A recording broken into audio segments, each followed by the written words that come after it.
On Monday, July 18th, 2016, at around 9 a.m., the Pima County Sheriff's Department received a chilling 911 call. 911, do you have an emergency? Yes, my fiance, I think, has been killed. Why do you think that? I just came to his house and it looked like there was bullet holes in the wall, and I just went up to the bedroom and he's just laying there and it looked like he had a bullet hole in his head. Okay. The entire homicide unit was quickly activated. Officers arrived at the scene within minutes and immediately split into two teams, one to speak with the 911 caller and the other to examine the crime scene. The caller, Christina Tontis, was visibly shaken. She had discovered something horrible at her fiancé Nick's house. As officers tried to calm her down, they began asking about the events leading up to the call, starting with the previous day. It was Sunday, and Christina and Nick had spent the day together at her place. He left around 5:30 p.m. to head home, but they stayed in touch over the phone, with their last conversation around 8:30 p.m. Every morning, Nick would send Christina a message or call her at around 6 a.m. before leaving for work. But when she didn't get her usual good morning message from him on Monday, she grew concerned. As the hours passed, Nick still didn't respond, and he missed work. Fearing something was wrong, Christina went to check on him at his house. Inside, she found a terrifying sight in the master bedroom and immediately called 911. Based on Christina's timeline, it appeared that Nick was likely killed sometime between their last phone call at 8:30 p.m. and when he usually left for work at 6 a.m. While detectives gathered more information from Christina, another team of officers started their search of Nick's house. They began in the garage, where they found a bucket filled with water and some strange carpet fibers. Inside, cleaning products were scattered around the house, possibly taken from a cabinet beneath the kitchen sink, which was left wide open. In the backyard, they spotted an A-frame ladder leaning against the wall and discovered a friendly American pit bull named Smokey, who they left in the yard while continuing their search. Upstairs, the scene was chilling. Bullet holes marked the walls of the stairway, and at the top, a bloody foot was visible behind the master bedroom door. When they opened it, they found Nick's body, naked and covered in 8 bullet wounds, one of which was to his forehead. The floor of the room was sticky with blood, and a strong scent of mouthwash lingered in the air. Investigators also noticed the bedroom window was broken, with blood on the windowsill. More blood was found in Nick's closet and on the mouthwash cap in his bathroom. The crime scene didn't make sense. The carpet had clearly been cut, and the detectives theorized that the killer had climbed onto the roof, shot through the bedroom window, then entered the room through the broken glass to finish the job at close range. The killer, bleeding from the cut glass, tried to clean up the blood with mouthwash and cleaning products, but didn't do a thorough enough job. They left behind important evidence, including traces of blood, 11 shell casings, and a distinct 5-star stamp on the bullets. Despite all the gunfire, none of the neighbors had reported hearing anything. Police canvassed the neighborhood, and one neighbor recalled hearing a strange noise around 4 a.m., but couldn't say what it was. This led detectives to believe that Nick was killed around 4 a.m. and that a silencer was used to muffle the gunshots. To learn more about Nick, authorities spoke with his family, friends, and coworkers. Nick grew up near Tucson, Arizona, alongside his younger brother, John. The two were very close, and after high school, Nick joined the Marines. He served in Operation Desert Storm in the 90s. After his discharge, Nick returned home a changed man, more serious and reserved. He had been married a few times and had a son, but after his marriages ended, he focused on his job as an aircraft mechanic at Marana Aerospace Solutions. Nick quickly rose through the ranks and was promoted to director of maintenance in an impressively short amount of time. In his personal life, he was seen as tough but caring. While at work, he was known for being brutally honest, critical, and intimidating, which rubbed some people the wrong way. One example of this was with Safety Inspector James Lean Jr., whom Nick reprimanded for parking in a restricted area and using a personal computer during work hours. James felt that Nick had singled him out and bullied him, using his managerial position to make his life difficult. Despite filing complaints with HR, James didn't seem to take the situation too personally.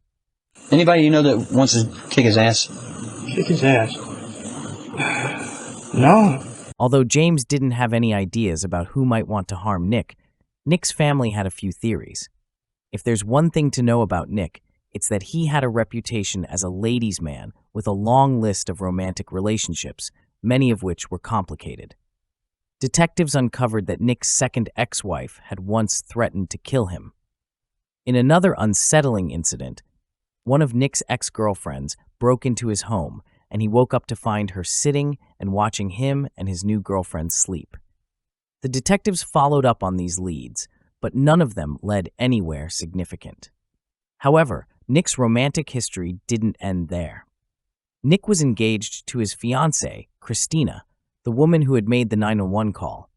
Christina and Nick worked together at Marana Aerospace, but he had also had relationships with other women from his job, including Claudia Banks, who worked in administration. Nick and Claudia dated for 6 months, and she spoke highly of him. What caught the detectives' attention was that Claudia had moved in with Nick right after breaking up with her boyfriend, Justin Skinner, a passionate gun collector. Claudia had tried to cut off all contact with Justin, but shortly after their breakup, she and Nick were driving when she noticed Justin following them. Nick pulled over and got out of the car, ready to confront Justin, but Justin quickly sped off. Justin's unsettling behavior didn't stop there. He was occasionally seen on horseback, lingering near Claudia's house, though this behavior eventually stopped. Then, on the very same day Nick's body was discovered, exactly 1 year after her breakup with Justin, Claudia had another tense encounter with him. She was at a bar called the Circle S Saloon on the outskirts of Tucson. Me and her went to Circle S. Did he have any marks on him at all? I saw him and pretty much walked right by. I really didn't do anything. The next day, she found a note from Justin on her front gate, sending his condolences. Saying, hey, I heard what happened, and I'm really sorry. If you need anything, let me know. Did Justin, upset by seeing Claudia on the anniversary of their breakup, kill Nick to try to get her back? Justin became the main suspect. But then, Claudia told detectives about another one of Nick's ex-girlfriends, Jessica Stillwell. Before me, he was dating a girl, Jessica. I don't know if you've spoken to her yet. Much of that time. To outsiders, they seemed happy. But one day, Nick was caught kissing Claudia in the break room. When Jessica confronted him, Nick kicked her and her kids out of the house, and Claudia moved in. A year later, Nick was murdered. In the days following his death, Nick's niece and nephew took pictures of someone lurking around his house. The kids were sure it was Jessica. Now, investigators had 2 possible suspects with motives: Jessica and Claudia's ex-boyfriend, Justin. They reached out to Jessica to hear her side of the story, starting with how her relationship with Nick began. Well, me and Nick, we'd been seeing each other for a while. Me and my kids actually moved in with him. We lived with him for a few months, up until we found out that he had been also seeing another girl, Claudia. He got caught making out with her in the break room. That next day is when he moved me and my kids out of his house. We didn't exactly end on good terms, but... Detectives then asked Jessica to describe her Sunday, the day before Nick's death, leading into Monday morning. What'd you do on Sunday? Me and my daughter went over to my mom's house. I'd say probably about 3. Okay. And then what time did you leave your mom's place? I don't know, it was probably at least 7. Me and Shai went home and started watching a movie, and I fell asleep. Okay. I think I had to be at work on 5 on Monday. But usually I get up 2 hours before I have to be at work, so I have time to take a shower and get ready, and then I have to take my dog out. Okay. Jessica appeared to be very open with the detectives, so they asked her to come to the station for a more formal interview. I know he was cheating on me with Claudia when he got caught with her, and when he kicked me out, and then her in. He kept denying it, so I drove by his house and I took a picture of her truck back up front and confronted him with it. Some of the family identified you as being the one that was at the house. It wasn't me. Why did they think it was you? I have no idea. I haven't been to his house in almost a year. If Jessica was telling the truth, the detectives ran the license plate of the woman in the photos and found that the vehicle belonged to a mother searching for her missing son. Do you think that this should have happened to Nick? No, this shouldn't happen to anybody. Nobody deserves that. After the interview, Jessica handed over her cell phone so officers could check her location data. The phone showed that it was at her home and active between 3 a.m. when Jessica woke up and 5 a.m. when she left for work. With no solid evidence linking Jessica to Nick's murder, the detectives let her go. Next, they reached out to scorned lover number 2, Justin Skinner. I'd like to talk to you about an investigation involving Claudia. I'm assuming this probably has to do with, I guess, your ex-boyfriend. I'm guessing we just heard about this, but is that what it's about? Who is her ex-boyfriend? I don't know. Okay. After the call, detectives arranged to question Justin in person at his home. So you were in a relationship with Claudia? When was that? She left almost on the day a year ago. Justin's breakup with Claudia was as sudden as Jessica's breakup with Nick. It was a difficult blow for him to recover from. I never really expected it to go as south as it did, so I was really hurt by it. I was pretty broken up about it for like a long time, like 10 months. And then it all just stopped. Like all the bad stopped. It was awesome. I don't, really believe in God or whatever, but I was like, dude, just in case, I prayed. I was like, thank you. When Justin was questioned about his whereabouts on the night of Nick's murder, his story aligned with what Claudia had told investigators. I got to Circle S at 6 o'clock, and then at midnight, I ended up leaving. When you left, where did you go? Home. Video surveillance from Circle S confirmed Justin's timeline up until he left the bar, but there was no way to verify his claim that he went straight home afterward. Justin cooperated with the investigators and shared whatever information he could, but near the end of the interview, the detective noticed something unusual. Well, I'm seeing a few scratches on your arm. How did those happen? Landscaping. When detectives asked Justin if they could take photos of his arm and collect a DNA sample, he refused. This immediately raised red flags, but after some persuasion, Justin agreed to cooperate. The DNA was quickly sent for testing. Meanwhile, John, determined to get justice for his brother, took matters into his own hands. He started talking to Nick's co-workers, looking for any useful information. At one point, he mentioned to the HR director, Jeff Johnson, that the killer might have been cut while going through Nick's window. Soon after, Jeff called John with a troubling thought.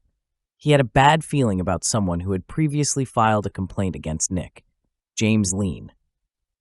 Apparently, 11 days before Nick's murder, James had stormed into Jeff's office, demanding that Nick face consequences for abusing his power as a manager. "If you don't handle it, I have my own way of handling things," he had said before leaving the office. Detectives decided to meet with James again. His alibi was that he had spent Sunday with his family, going to bed around 9 p.m. and waking up at 5 a.m. the next morning, about an hour after Nick's estimated time of death. If I contact your wife, she's going to tell me this is where you were on Sunday. I would hope so. Okay. There was nothing particularly unusual about the interview, as James answered all the questions the detectives asked. However, before he was allowed to leave, they asked about his bandaged arm. James explained that he had accidentally stepped into an access panel while working on a plane, then fell against an uninsulated part of the plane wall, cutting himself on the exposed metal. Despite this reasonable explanation, James refused to let the detectives photograph his arm or take any DNA samples. With no solid evidence to make an arrest, the detectives had no choice but to let him go. But just moments after leaving the room, James returned, stating that he wanted to tell the truth. He confessed that he hadn't been fully honest with them. What was the part you were not forthcoming? Jessica and I have slipped. In other words, James and Jessica had an affair. It didn't last long, as Jessica wanted more than just to be a mistress, but James refused to leave his family. With this new information, detectives were eager to speak with James's wife, Serena. However, James had already told her about the affair weeks earlier. I know he's been fell off the marital bandwagon, so to speak. The couple had agreed to work things out and had even signed up for marriage counseling. With James focused on repairing his marriage, detectives began to question whether he was really the suspect they had believed him to be. Serena's timeline of events also matched James's story. You wouldn't try to be covering up for him for anything? No. Okay. At this point, detectives were stumped. However, John had a stroke of luck during his own investigation. He reached out to a childhood friend who ran a machine and fabrication shop. When John mentioned James Lean as a potential suspect, his friend immediately recognized the name. It turned out that a couple of months before the shooting, James had visited the shop looking for a tool to fix a silencer. This was a major breakthrough. Detectives then decided to re-examine James's story about how he injured his arm. They met with the HR director at Marana Aerospace to see if he knew about the injury. The director confirmed the injury and even offered to show the detectives where it happened. Everything seemed to line up with James's account until they realized that the uninsulated wall James described was actually fully insulated and covered with plastic panels. There was no exposed metal. With these new findings, detectives obtained a search warrant for James's home. During the search, they discovered 18 boxes of .45 caliber ammo in the garage. The bullets had the same 5-star stamp as the shell casings found at the crime scene. Inside the house, they found a box for a Para-Ordnance Black Ops Combat .45 caliber pistol. While the box was empty, it was believed to be the murder weapon.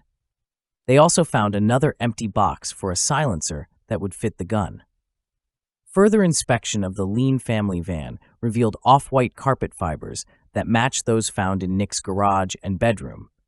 And on the top shelf of James's closet, detectives found a pair of work pants with bloodstains. The only thing left was to bring James into custody. The search had taken place early in the morning, and as James was carpooling to work, he was pulled over by the police. His carpool partner was none other than Jessica. When James mistakenly told the officers that Jessica had once told him where Nick lived, he quickly pleaded the fifth and refused to answer any more questions without a lawyer present. Thankfully, the authorities didn't need his cooperation. They had already matched the blood found on Nick's windowsill and mouthwash cap to James's DNA profile. Additionally, the blood found on James's pants matched Nick's DNA. Did you and James ever have a private conversation about Nick's murder? No. He's saying that you showed him where the house was at. I've never taken him anywhere near there. So now is your opportunity to let it out. Jessica allowed the detectives to search her phone, where they found several suspicious text messages exchanged with James the night before the shooting. At 6:36 p.m., James texted, "Pitbull." Jessica replied, "His dog. His name is Smokey." Then at 8:40 p.m., James sent, "Delete all my text conversations with you." When confronted with these texts, Jessica claimed they were taken out of context, insisting she and James were just discussing getting a dog like Smokey for her daughter. But the detectives weren't convinced. To them, the more likely explanation was that Jessica was providing James with details that could help him plan the murder. They found it suspicious that the dog was outside when they arrived at the scene. As the trial approached, the one thing James had in his favor was his alibi, that he had gone to bed at 9 p.m. and slept through the night until 5 a.m. This was backed up by his wife, Serena. However, in a surprising twist, Serena reached out to the prosecution team with a new story to tell. Naturally, they brought her in for another interview. When you talked to police previously, I lied. Okay. What did you lie about? The fact that he had left the house, because he did. While it may seem like an unusual and sudden change of heart, Serena's decision to stand up for herself had been building over many years. Serena met James at a weekly dance class. She admired his confidence and persistence, and eventually she was swept off her feet. They married and had 2 children. However, things started to unravel after James's father passed away about a year into their marriage. His mental health began to decline, and his behavior became erratic. James quickly became controlling and unpredictable. During one argument, Serena tried to check on their children, but James grabbed her, preventing her from leaving the room. He then coldly said, "We're finishing this discussion. The children are replaceable. We can make more. I'm not." More recently, he even brought his mistress, Jessica, to their home for dinner, forcing Serena to cook for them. While James was in jail awaiting trial, Serena had plenty of time to reflect on moments like these. One evening, while on a work trip, she was watching a Lifetime movie about an abusive relationship. It was then that she realized if she didn't stand up for herself, the cycle of abuse would continue. Serena decided to tell the detectives the truth about what happened the night Nick was murdered. She and James had gone to bed at 9 p.m., but James suddenly got up and left the house. Serena fell asleep and woke up in the middle of the night to find James back in bed. She fell asleep again, and when she woke up in the morning, James was gone. Later, he came home while Serena was showering, and his arm was covered in blood. In a matter-of-fact tone, he said, "I was home all night, and we worked out this morning." With this new information, detectives now had all the pieces of the puzzle to confidently move forward with prosecuting James. Well, the trial is underway for a man charged in a 2016 murder. James Michael Lappin Jr. is accused of killing 35-year-old Nicholas Morelos inside his home on the northwest side. News 4 Tucson's Danelle Confair explains what happened inside the courtroom. The prosecution and defense laid out opening statements today, but the most chilling testimony was from the victim's fiance. Christina Trepanitis is the one who found Nicholas Morelos' body in July of 2016. On the stand today, she says she got worried when Morelos didn't respond to her calls or texts that morning, so she drove to his home to check on him. And I looked at him for a second and he was calling his name, and I could see that the blood was already dry and that he was probably gone. And I just backed up and just went down the stairs and called 911 right away. Both the victim and Lapon Jr. worked at the Pinal Air Park in Marana. The prosecution says that Lapon started having an affair with a woman from work after the victim had broken up with her. James Lapon snuck into Nick Morelos' backyard and climbed onto the roof of the patio outside of Nick's bedroom window. And with a .45 caliber semi-automatic pistol, the defendant fired shots into Nick's bedroom.